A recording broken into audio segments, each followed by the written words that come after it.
এই মিয়া খারাপ মিয়া এলাকা আইছে মিয়া আমগুলো কিছু দিবে না মিয়া এই দোস্ত দিগা আপনি দিগা আমলো পল্টিন কই পল্টিন লা এই বেটা এলাকায় আরে বেটা আমলো বেটা এইগুলা এই আইছে আমগুলো কিছু দিব না বেটা এলাকায় ভাই বেড়া ধরাইছে এই দোস্ত খা আম খা বেটা মজা কর বেটা আরো দুটো লন না আরো দুটো লইবা ধরো আরো দুটো লাও মিয়া ওই মিয়া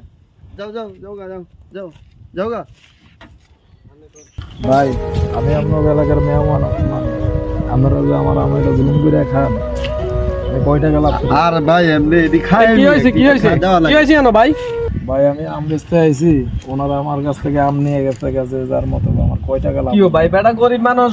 আম বেশি খায় কটি হয় সারাদিন যেন এলাকার মধ্যে এগুলো তো খারাপ তোমরা তো হেবে ওইখানে তাই কবে আমার ওইখানে আম জুলুম করে লই গেছে কবে চাঁদাবাজি করে ধান্দাবাজি করে এগুলা তো চলে না এলাকার ভিত্তিক তোমরা এগুলা আম দুটো লইছি আর কি ভাই আম লই গেছে এখন তো আম সস্তা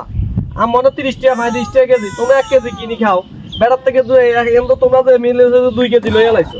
তখন হ্যাঁ তো 2 কেজি হাইবে 10 টাকা ব্যবসা তোমরা লই গেলে 100 টাকার মাল কেমনে বেচে বলে 1 কেজি কিনি ভাগ করি খাও দরকার হ্যাঁ 5 টাকা কম রাখবো এটাই ভালো হইব আম দিয়ে লাও এটা কোনো খারাপ না মানুষের গ্রামের আমগো গ্রাম কবি তো গ্রামের থেকে এটা করছে এটা দেশের বদনাম হইব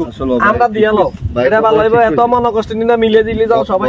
আমরা দিয়ে দাও আম দিয়ে দে ভাই আসলে ভুল হয়ে গেছে ভাই ভুল হয়ে গেছে ভাই আম দি দাও ভাই মন কষ্ট নিনা এলাকার বদনাম হইব ভাই এটা ইয়া করিয়েন না ভাই হ্যাঁ আচ্ছা ঠিক আছে ভাই ভাই আমগুলো ভাই চোখ খুলে দিছি হ্যাঁ